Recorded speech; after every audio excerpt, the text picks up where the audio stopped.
हर खबर पर होगी आपकी पकड़।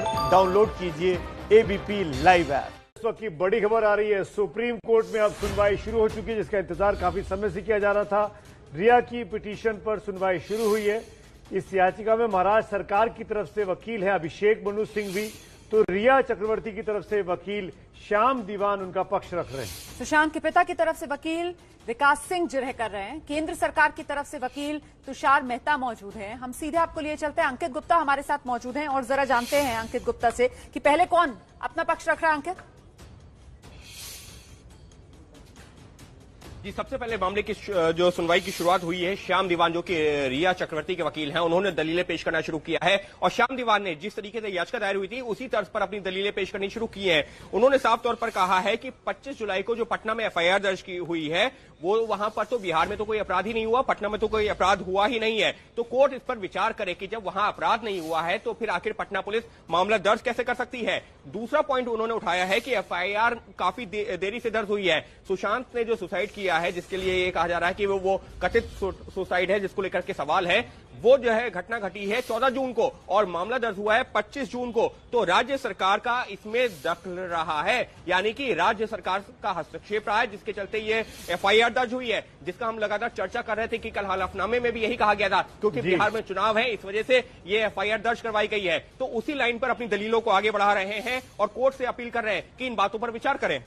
लेकिन अंकित, सवाल ये भी खड़ा होता है कि महाराष्ट्र जो पुलिस से जांच कर रही है, उसकी तरफ से एफआईआर इस पूरे मामले पे दर्ज ही नहीं हुई है और शुरुआत से ये इंप्रेशन क्रिएट कर दिया गया कि ये सुसाइड है। इसमें संदिग्ध मौत वाली बात भी कहीं सामने नहीं आई महाराष्ट्र पुलिस की तरफ से। उनकी दलीलें क्या होने वाली है? निश्चित तौर पर सुमित, और अगर जो है हम सबसे पहले एक बार सुशांत के परिवार की दलीलों की बात कर देते हैं कि वो इसी लाइन को लेकर के सुप्रीम कोर्ट गए। उनका ये कहना है कि इस मामले में महाराष्ट्र सरकार ने तो कोई मामला दर्ज ही नहीं किया, महाराष्ट्र पुलिस ने मामला नहीं दर्ज किया, पहली एफआईआर पटना में हुई है, लिहाजा पटना पुलिस को जांच का अधिकार है। ये बात हुई सुशांत के परिवार की। लेकिन बात की जाए जो महाराष्ट्र पुलिस की, तो महाराष्ट्र पुलिस का यह कहना है कि सुसाइड का जब भी कोई मामला आता है तो उसमें एडीआर रजिस्टर करते हैं और उसी के तहत हमने अपनी जांच आगे बढ़ाई है। कुछ तथ्य मिलेंगे, कुछ संदिग्ध कुछ पाया जाएगा तो एफआईआर दर्ज की जाएगी और जांच आगे बढ़ाई जाएगी। और दूसरी बात जो महाराष्ट्र पुलिस की तरफ से यह कही जा रही है कि जिस तरीके से सुशांत के पिता सामने आए, पटना पुलिस के सामने गए और उन्होंने एफआईआर दर्ज करवाई, उस तरीके से अगर वो महाराष्ट्र पुलिस के सामने आते तो महाराष्ट्र पुलिस भी दर्ज करती। तो इस तरीके से एक अपडेट आया है, सहयोगी निपुण सहगल के हवाले से यह अपडेट आ रहा है कि अभी जो इस मामले में जो घटनाक्रम रहा है, यानी कि सुशांत की जिस उन्होंने सुसाइड जो कहा जा रहा लगातार, जिसको लेकर के सवाल है, कथित सुसाइड की जो तारीख से लेकर के किस तरीके से तारीखों में डेवलपमेंट रहा है, वो बताया जा रहा है सुप्रीम कोर्ट में। और ये जो इस वक्त दलीलें रख रहे हैं वो रिया के वकील श्याम दीवान कोर्ट में पेश कर रहे हैं। अभी आपको क्या लग रहा है अंकित, इस मामले में सुनवाई आज कितनी देर और चल सकती है? क्योंकि सभी पक्ष होंगे, सभी को अपनी दलीलें रखनी होंगी। आज कोई संभावना है इस मामले में फैसला आने की? जी, फिलहाल जिस तरीके से मामले की जांच लगातार आगे बढ़ रही है, तो रिया का जो पक्ष है, यानी कि रिया के जो वकील है, उनकी कोशिश यही है कि इस मामले में सुप्रीम कोर्ट अंतरिम ही आदेश दे, लेकिन कोई आदेश दे। और सीबीआई को जिस तरीके से मामले की जांच दी गई है, फिलहाल उस पर रोक लगे, उसके बाद सुप्रीम कोर्ट तय करता रहे कि क्या सही है या नहीं है। तो अंतरिम आदेश की तो अपेक्षा जरूर कर रहे हैं रिया के वकील। एक अपडेट आया है सुप्रीम कोर्ट से, वो जानना जरूरी है।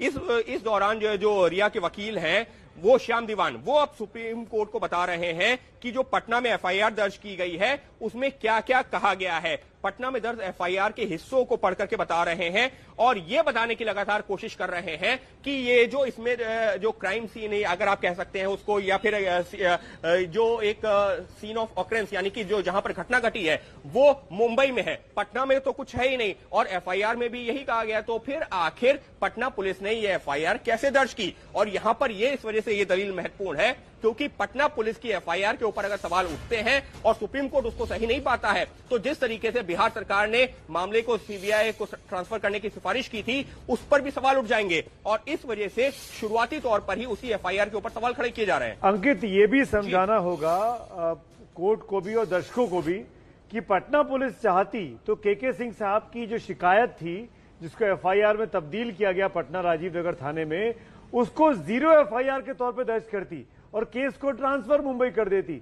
लेकिन उसने 0 एफआईआर दर्ज नहीं की, उसने तमाम धाराएं लगा दी और फिर मामले को 2 या 3 दिन के बाद सीबीआई के हवाले कर दिया। इस पर क्या दलील होगी बिहार सरकार की या बिहार सरकार के वकीलों की, विकास सिंह साहब की? तो मैं साफ तौर पर जब विकास सिंह से मैंने ये सवाल पूछा था, क्योंकि मैं उनसे 2-3 बार पिछले जो कुछ दिनों में मिला हूं, उनसे लगातार यही सवाल पूछा था। उनका साफ तौर पर यह कहना था कि सुशांत के परिवार के या सुशांत के पिता की तरफ से जो एफआईआर हमने रजिस्टर करवाई है, सुशांत के पिता मुंबई जा नहीं सकते थे। और आज जो सुबह हम जो एक कन्वर्सेशन दिखा रहे थे, उनके पिता ने जो अपना व्हाट्सएप मैसेज भेजा था, उसमें भी ये कहा था कि मुझे मुंबई बुला लीजिए, टिकट भेज दीजिए। तो एक तरीके से ये बताने की कोशिश है कि उनके पिता की उम्र ऐसी है और वो मुंबई जा नहीं सकते थे, लिहाजा जब वो जीरो एफआईआर तो कहीं भी दर्ज हो सकती है। अंकित, जीरो एफआईआर तो कहीं भी दर्ज हो सकती है। विकास सिंह चाहते तो पटना में कराते और मामले को ट्रांसफर कर देते, पर जीरो एफआईआर तो नहीं की ना पटना पुलिस ने।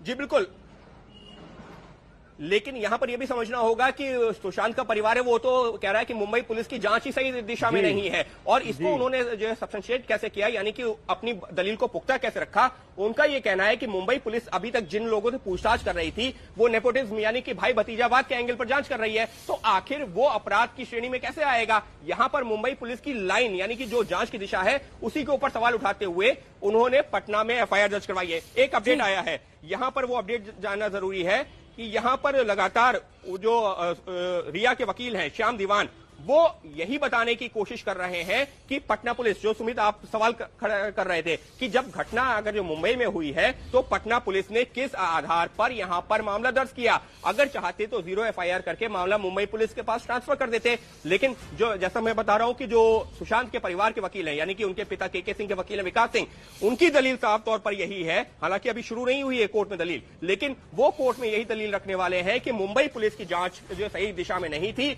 और जिस तरीके से उनके पिता के साथ में भी एक तरीके से उनको परिवार से दूर कर दिया गया, उनके पिता भी लगातार ये कह रहे हैं कि धोखाधड़ी हुई है, तो वो उन धाराओं के तहत यहां मामला दर्ज किया पटना पुलिस ने। और ये पूरी तरीके से सही है क्योंकि जो इस मामले में पीड़ित हैं या ये कहा जाए सुशांत के पिता हैं, वो पटना में थे और उनकी शिकायत के आधार पर मामला दर्ज किया है। तो अलग अलग मेरे साथ अंकित गुप्ता, ये बड़ी खबर है, लगातार अंकित गुप्ता हमें अपडेट पहुंचा रहे हैं। देखिए, कुल मिलाकर अभी रिया चक्रवर्ती के जो वकील हैं वो अपनी बात अदालत के सामने रख रहे हैं और उनकी तरफ से कहा यही जा रहा है कि देखिए, पटना में इस मामले में एफआईआर का कोई मतलब बनता नहीं, जो पूरा मामला है वो मुंबई का है। इसी औचित्य को लेकर सवालिया निशान सीबीआई की एफआईआर पर खड़े करने की कोशिश